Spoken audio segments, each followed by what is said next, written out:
of Israel, which I think is morally reprehensible, to be honest. And if a party I was standing for had a similar group, that would be a red line for me on a personal level.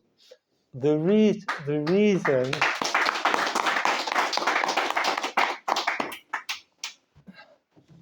reason I talk about Palestine so much is that I honestly believe it's the number one issue on our minds for local residents.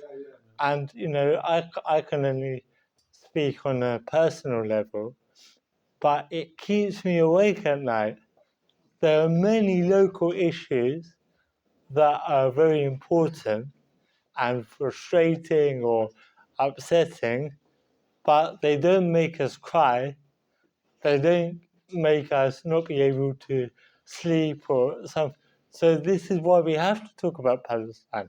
And the reality is, I wouldn't have got into this if it wasn't for the Palestinian issue.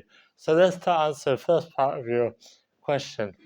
To answer the second part of your question, more focused on local issues in Somalia, what I would say first of all, that I would endeavour to be as accessible as possible, evidenced by the fact, for example, that I've started this surgery now. I think that local residents should be able to easily contact their elected representatives. And with the current councillors, I know that hasn't happened because it's almost a surgery where the councillor wants as few people as possible attending, whereas I want as many people as possible, even people who dislike me, even people who fundamentally disagree with me. I want as many people coming to me and saying, Jody, you need to do this, you need to do that. Currently, of course, I'm restricted by my personal capability in terms of time and resources, and I don't have the resources of a councillor or an MP. So I think all I can do is based on my personal integrity, to be honest. If people think I'm a trustworthy person who will speak up for the community, who will work hard, and who will do what I say I'm going to do, then I encourage them to vote for me. If people don't trust me, then I'm sure they won't vote for me to begin with. But 100%, if I was, and I hope I will be successful, I'll do everything I can not to let the people down. And that was one of my, not regrets, but feelings from the last election. The only thing I felt maybe sad about was if I had let anyone down, because we saw a lot of people, young women voting for the first time, a lot of women who'd never voted before voting for the first time. So yes, I'll absolutely endeavour to not let people down and to work as hard as I can for the community. Thank you. This is the gentleman in the second row. A couple of questions. I agree with everything you said about the Palestine issue. It keeps me up at night. It's the most important thing for me as well, and it's why I got involved. It's the only reason I got involved. There is no other reason. But this election, if ever there was election, was the referendum on the Palestine issue. The next election is 4 years away. If it wasn't enough in this election to make a difference, there's no chance it will make a difference in the next election. Okay. People have short memories. Okay. And even if it's during the height of the issue, I mean, look at the Iraq War. The largest protest this country had ever seen was the anti-Iraq War protest in the Yemen March in London. I was there. And Tony Blair still won after that. Labour still won after that. And that was a Labour war. Yeah. And I think we might be living in most important issues to us are obviously the most important issues to everyone else, but they're just not. The 99% simply just don't care. If it wasn't enough for this issue, the Palestine issue won't matter as much in 4 years. It'll still matter to us, but in terms of being able to make a difference, there won't be any momentum behind it. How do you plan to make up for the loss that I don't want to say diminishing of the Palestine issue? But you know what I mean? You mean the backdrop of the genocide? Yeah. Right. Okay, The fact that it won't be as pertinent Okay. in 4 years, how are you going to make up for that? Exactly. It's a very good question again. So first, I've got one more question. okay, I'll answer that and I'll do. So first, when you say, I think you said it didn't make a difference, so it wasn't enough. I disagree with that.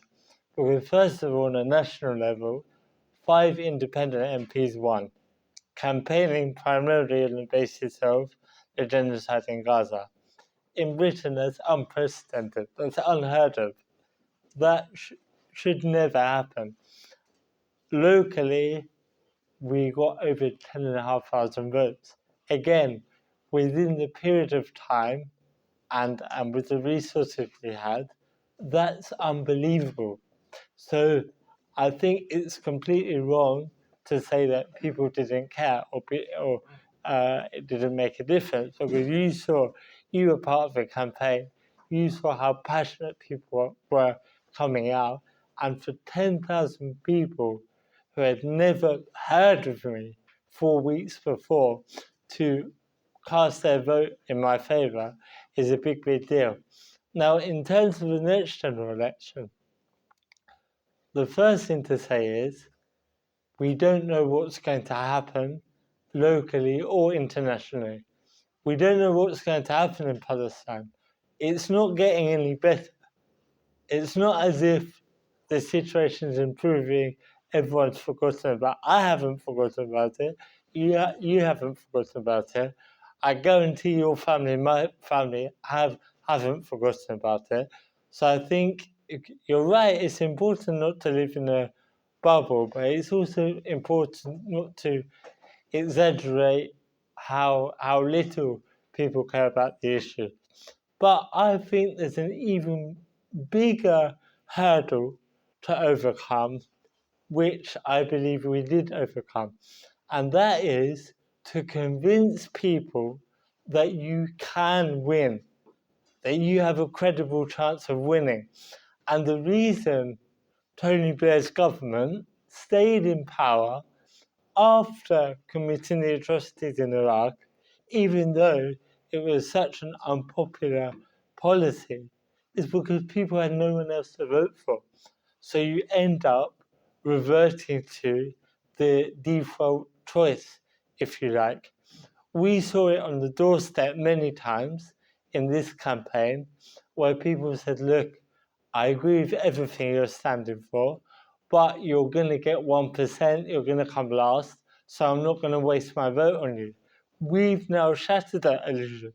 So I think that's in some ways even more important step that we've taken. But we've got 4 years now. So over the next 4 years, we will be campaigning on every issue that people care about. And that's why I'm going to hold these surgeries to find out locally and globally what are the most important issues for our community. So I see the point you're making, but I don't think the issue of Palestine is going to go away. And on a local level, I don't think people's lives are going to improve under a Labour government. And if their lives don't improve, they will still be looking for an alternative in 4 years' time, like they were this time. But the difference is next time, we only need another 700 votes, whereas this time, we were starting from scratch. If that answers your question, Shannon. Another question on the party. So I don't know how many, but I know this is at least the second party that Jody Galloway started. Yeah. The one that I know of being the Respect Party. Yeah. I don't know where that party is now. Yeah. Given that the Workers' Party now has no MPs, Yeah. how do we know that just like the Respect Party just disappeared into the night, Yeah. that the Workers' Party isn't just another one of George Galloway's here today, gone tomorrow parties? Yeah, that's a good question. So what I would say to that is uh, Workers' Party, they backed me in the election. They put me on the ballot paper, so to speak, and I'm grateful for that. But whatever happens to the Workers' Party, our campaign will continue in Small Heath. So I would say let's focus on the issues that we believe in. Because as I said, I don't think the name of the party or the brand, the symbol next to my name on the ballot paper, as long as it's not Labour, I don't think the party name or symbol is the most important thing. And also, I'm not one of these, I'm not looking to kind of stand anywhere, so to speak. I'm very committed to standing in this area, standing in this community who gave me so much, who, it wasn't really through my own efforts so much as it was through the support of the community that we got such an outstanding result. So yeah, to answer that question, I would say again, no one knows the future, but regardless of what happens with any party, if I'm still alive, if I'm able to do so, I will be standing. A couple of questions. So the issue of Palestine, obviously it's dear to everybody. But as a local councillor, it's pushing on the issue of Palestine as well. As a local councillor, what impact can you make, any or if any? Because I think as a local councillor, for many people, it is the local issues first. Yeah. I'm not saying that Palestine is a secondary issue. Yeah. But if we're running on just the Palestine issue, then as a local councillor, how much impact can you make that would make a difference? Yeah. Second thing is, obviously, you haven't announced who you're running with. Yeah. There's a lot of local campaigners. There's a lot of people that have done a lot of work at grassroots level. Yeah. Now, is this local election going to create a bubble where there's a lot of people going to stand like yourself, like a lot of grassroots campaigners, and we're going to end up losing another election? Like, Yeah. well, the lessons that have been taught in this general Yeah. election. Now, I don't know. Obviously, I'm not involved in politics at all. Yeah. I last time stepped up just to help you, Jody. Exactly. My concern is, as someone who lives in Smalley, Yeah. is Smalley going to get neglected now because everyone wants to stand? Good, good. So I'll answer both questions, inshallah. So in terms of what a councillor can do regarding Palestine, so first of all, I would say that as the Prophet ﷺ taught us, we have to do our bare minimum in the face of any injustice. Like he said, if you can change it with your hand, change it with your hand. If you can change it with your tongue, change it with your tongue. Or if not the bare minimum, oppose it with your heart. So I do believe there are some things such as raising motions in the council and highlighting the issue, speaking out on the issue. For example, I read a story the other day where I think there were two, I think it was Workers' Party councillors in Rochdale, and if I remember correctly, they were raising a motion to, I can't remember, it was something to do with boycotting or condemning BDS by local authorities. something like that, and the Labour group who control the council blocked the motion. So I think there are some things you can do on that level, but to be honest, I'm 100% not negating what you're saying. And I found, even in the general election, it's not enough for our community to just speak about Palestine. So many times when I was speaking to residents, they'd ask me, yeah, but what about the other issues? But I would say that even in the local issues, Labour are not doing a good job. So we highlighted it in our campaign, the issue of nitrous oxide.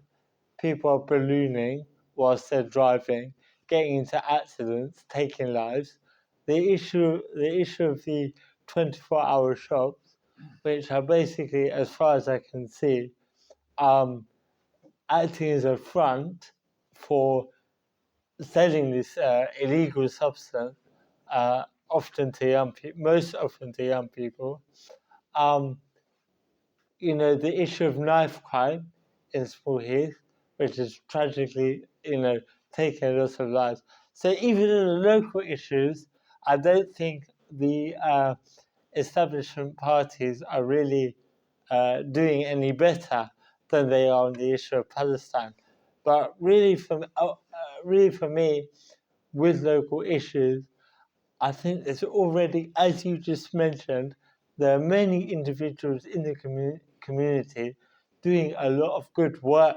So it's about getting information from them and putting that into practice. That's what you're voted in to do, represent people. You're not voted in to be the hero and to do everything yourself. You're voted to represent local people who know more than you do very often. So that is what I'd endeavour to do, inshallah. To answer your other question, which I think is very important, to avoid a split vote, I think that I'm not sure how this can be done exactly, but I think the best thing we can try to do as a community is get together all the potential candidates and agree on who we think is most likely to win or who we think is the best candidate. I'm not sure how that can happen, but With respect, it wasn't an aim at anyone, but what Yeah. I'm saying is, you stood for the general election. Yeah. At grassroots level, there might be other people that are more better qualified. That's to what run I'm the saying. area, Yeah, to stand, and what we don't want is for local campaigners to stand yeah, and cause a split, and then at the end of the day, Small Heath loses. 100%. So I'm saying, even for example, if everyone came together and said, "Listen, Jody, this guy, we think he's got a better chance than you." To be honest, I'll be happy. I'll step aside, no problem at all. It's not about Jody or this or that. As you said, there's 2 council seats. Let's get the best 2 people. I think I've got a good chance. But if you guys say, "Listen, this guy, he's got a better chance than you," by all means, we'll go with that. That's what I would say. And just come on to, I remember the order, guys. Sorry. Okay. So just to add on to that, what I Yeah. think, which kind of answers both of the brothers' questions there, is that it's vital to get rid of the local Labour councillors, because these people, you've got to remember, when it comes to the general election, they're the foot soldiers. They run the campaign. They run the for this, campaign, and the only way they're getting in with the community, if you like, is by virtue of being councillors. So if they're councillors, people are going to approach them for whatever ends they might do that. People think sometimes they can help on sort of with being on, kind of licensing committees and things like that, property licensing. You've got to get rid of these guys. You've got to, and it's not just Small Heath ward as well. It's the other local wards. The more of these guys you get rid of, what we call in Punjabi the kachra, right? The more of that trash that you get rid of, the better chance you'll stand in any future election. And also you break the traditional hold that these people have had. It's like back in, India, colonial India. You had these people using people in the community, families, big families in the community, Bade Sardar and people like that, and having a sort of hold, almost intimidating, using intimidatory tactics as well, often in the community, to suppress people who want to speak out on certain issues. Whether it be if you want to get like a local campaign office running, they'll be blocked by somebody because they know somebody, you know, businessmen and things like that. I won't go into any details, but this is based on empirical evidence I've experienced directly. So these things happen. So we need to get rid of all of these councillors as much as we can. And I think the best way to do that, as Jody has said, as is adumbrated, I think we need some kind of selection process so that we don't end up with a split. There's a general consensus about who stands and whatnot. Yeah, I think it is very important. You know, we saw a couple of seats in the general, not Yardley, but a couple of other seats where there were more than one independent candidate standing on very, very similar platforms to each other and splitting the vote. So yeah, I think, you know, the best way is if we can form some kind of process, or, you know, whoever wants to stand, whoever thinks they're a good candidate, get all those people together. And you know, it's not always possible, but it is the best outcome if you can make it happen. Inshallah. Okay, yeah, we can take questions.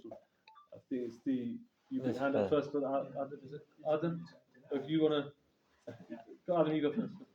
Yeah, something that came across in some of the door knocking that we did before in July 4th is that some people are a bit afraid of George Galloway. They might have seen things like Respect Party fail in the past. I think that Workers' Party and George Galloway, I mean, he's been on the right side of history about most things in the past, if you consider Iraq War and stuff. I just was wondering, what's the kind of message that you can bring to people to try and bring more people on side now? I think we can win in the future election in 4 years by galvanizing people. People know that they can win, but we need to also, I think, try and bring more people in to our collective, to try and actually get more people to join in this and I don't know, broaden the horizon. Not Do you understand the just, question?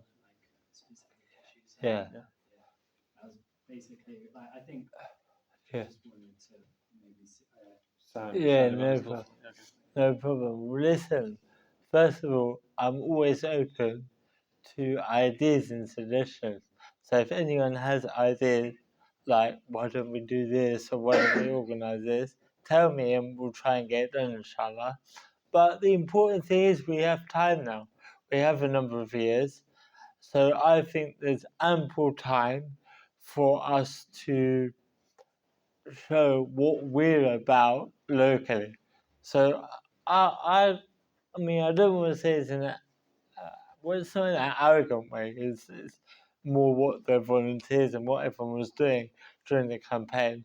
But I would like to think that the vast majority of our votes came based on our local campaign rather than, you know, George Galloway or Workers' Party. That's my belief. I could be wrong, but that was my belief. So I think, yeah, we just need to show what we're about on a local level, show that we won. You know, one problem that people have with political parties is that they only knock on your door when they want you to vote for them in 2 weeks' time. So the whole point behind continuing this campaign is to differentiate ourselves from that kind of practice. So yeah, I think it's ample time for us to build a connection with people, and we're coming from a whole different starting point now. This time round, no one, you know, we're coming from zero, literally from zero, whereas a lot more people are aware of the campaign now. Oh. Maybe it was something else that was me to say, like what you said earlier about saying how you can the response to this was that the Labour Party or the Labour Party are people that were opposing the idea of a surgery tea and biscuits that on so many issues that basically the extremists, and I think trying to I don't know, bring people to that viewpoint and bring more people to understand that is going to be important. So I mean, I think that, honestly, I think the majority of people in Small Heath are on our side. I don't think it's about, convincing people on the issues. I think it's just, as many people mentioned in their questions, showing that you're not going to turn out to be the same as everyone else, to put it like that. But yeah, I think Okay, so 10,500 if votes is a anyone lot of has people. questions, put your hands up again because I did mess the order up a bit. Uh, Javed should have gone before some of you guys said. Yeah. If- No, also we should we keep them short as play well. then. us in like half 20 minutes. So, Okay, so keep them short. Thank you. Mark, it's a quick question, really. Okay, Palestine's very close to our heart, so is Kashmir, so is Yeah. anywhere in the world. Yeah. But living here in Small Heath or Alanok, wherever we live, Yeah. local community, it's very close to our hearts. Yeah. There's a lot of local community volunteers, grassroots level organizations who do wonderful work. 100. Yes, I agree with you. Labour Party councillors, once they're elected, they never respond. They're big bullies. They target volunteers. They harass them. They tarnish their characters, character assassinate, humiliate them. What would you do differently as how a Labour council behave? It's a common trend in all Yeah. It's a great way. I'll tell you what I'll do differently. These organizations that you've mentioned, yeah, often they're working with no funding, with no backing, no support. In the long term, that's unsustainable. So your local councillor should be the one coming around saying, this guy's doing amazing work. How can we fund him? This guy's smashing. He's got an amazing. I remember the brother Anwar, his youth club. He's been doing for years and years and years. How can we support him so that it's not just him off his own back doing it for the love of it? So I believe it counts as a representative. It's not to be. It's not to say, I've won the election, so I'm the boss of Small Heath now. I'm like the landlord of Small Heath. It's to channel resources into the people doing the hard work. As an individual now, I don't have resources. If I did, I'd try to help. But as a councillor, you get access. Like I remember people bringing up